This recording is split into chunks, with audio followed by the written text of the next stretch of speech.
Sitting down today with Khalil Wallace. She's a clinical manager at Houston Methodist Primary Care Group in the Internal Medicine Clinic.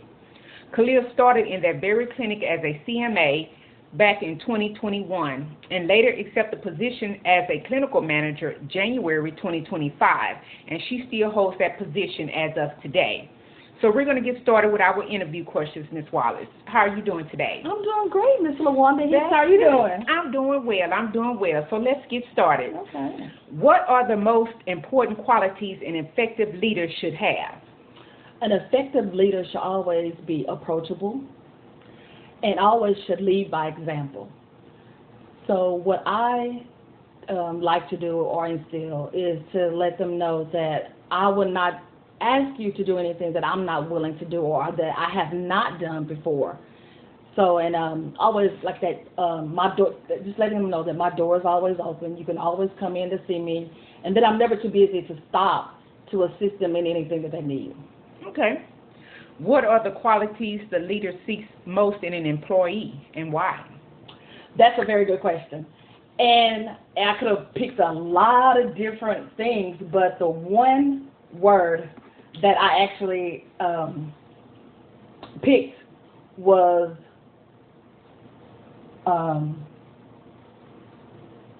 it was a couple of them, but the one the one that I actually picked when I actually wrote it down, so I wouldn't forget the word I was going to put. And I put on there exactly why.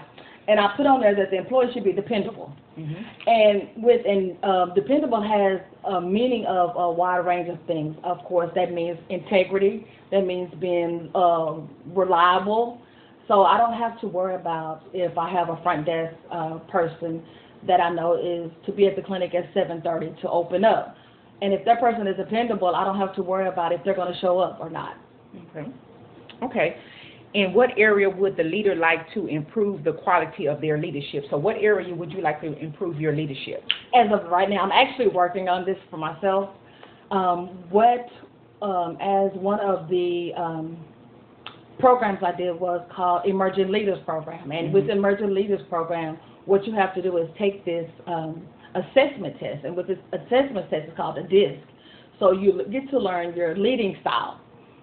My leading style was what they call dominant, which, yes, it is exactly what it sounds like, dominant.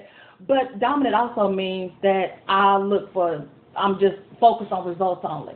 I don't focus on the in-between. I see something, I see the end result, not the in-between. Or even when you're sending out messages to an email, it's just, good morning, how you doing, can you please send me this? Nothing, no fluff, but of course, I'm learning that you have to do what they call the sandwich method. You know, a little bit of bread, a little bit of meat, you know, put that together. So, and I'm learning that, and I'm actually learning to actually focus on when I'm communicating with the staff. So now I'm learning to communicate, hi, good morning, how are you doing? You know, hey, friendly reminder. Adding the fluff. Adding a little fluff with, you know, those types of things. And then, you know, at the end, I'll, you know, say, you know, I appreciate you, I thank you. But in that middle, I'm also going to put out what I need to communicate as well. Okay. And how do your values guide the way that you lead and make decisions in your clinic? My values, I focus on, of course, it's my religion. And so with that, I tend to think, of course, number one, treat others the way you would that you would want to be treated. But also that if I'm going to say that I am a Christian, I have to walk that out, no matter what it sounds like, no matter what it feels like, no matter how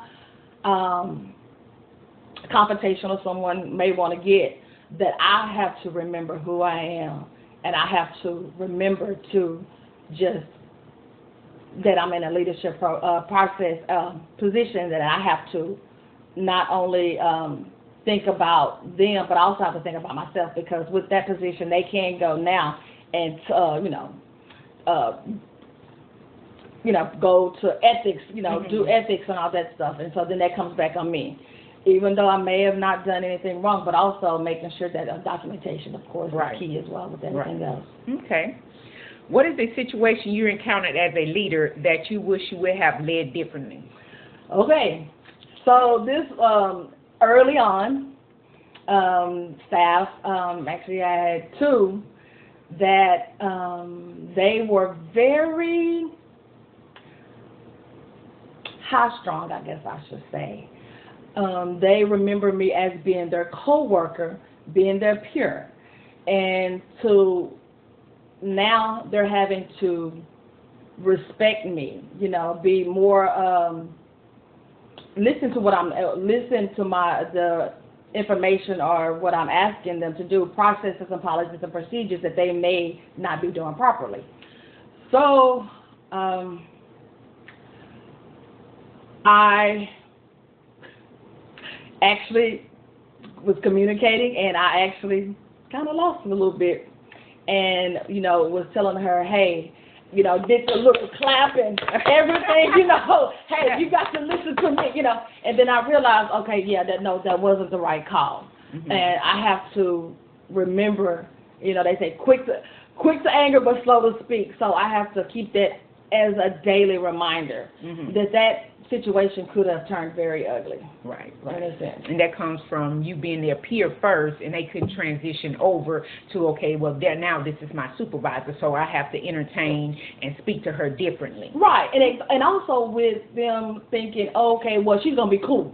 Right. You know, she's not gonna you know, care about, you know, mm-hmm. the things that we have to do. But no, that's not right. I'm here to do a job, and first and foremost, and what you think may occur is not going to occur. Because, right. You know, I got to treat everybody equally, and there's no favoritism. Right. So do you feel it's easier to manage a clinic that you had never been in before, or manage a clinic of, you know, that used to be your peers? I think with both, it can have its pros and cons. With me doing a clinic, leading a clinic that I actually started with, I actually have that relationship with the doctors, mm-hmm. which is very good, because you know, with doctors, they're some of the hardest people to either, you know, for you to get their trust. Mm-hmm. You know, they're gonna question everything that you do, especially if they don't know. But being there, I actually physically worked with each and every one of them at some point on a daily basis. So they know my work ethic. And then the last two providers that we had come in, I actually did their onboarding. So I actually have a relationship with all of them. I think with with going to a different clinic, I think it would have been a lot harder, because at that point you would have to work. You would spend more time trying to build that relationship, right. Even with the doctors, the staff, and then, you know, you're trying to figure out. Okay, like, you know, like Dr. Smith is, you know, she, you know, when she comes in and she's acting this way, I know what kind of day it's going to be, and versus somebody I don't know, I don't know, you know, it's like you may tend to want to walk on eggshells, and you not know how to respond, or the things that they may say, you may take it personal. Okay. Well, our last question, those questions was just for my FYI information. So the last question is, how important is community in leadership? That's very important. And I think that the group of managers that I work with, they're some awesome people. Starting out, it was things that, of course, that, you know, you don't know, things that you can't get from a book, things just in general you just get from just doing. And I always tend to like to try to figure it out myself. And then if I can't figure it out, with this group of the community, they're very receptive, and they don't mind, you know, giving me the insight, or telling me, hey, you know, you need to do this, this, and this, or hey, you know, when nobody told me this when I started, but this is a little tidbit for you. So those things are very important. But also with that, you have to be the type of person that has an open mind, and be able to actually receive constructive criticism if there's any. But I also ask for constructive criticism as well, because I'm thinking you can think you're doing okay, but you could be slacking in some areas. Right. Okay, well, I thank you for your time, for answering my questions, and making time out to come over here to complete my assignment. Thank you. You're welcome. Guys, I was like, see that word, girl, I want to remember that word for the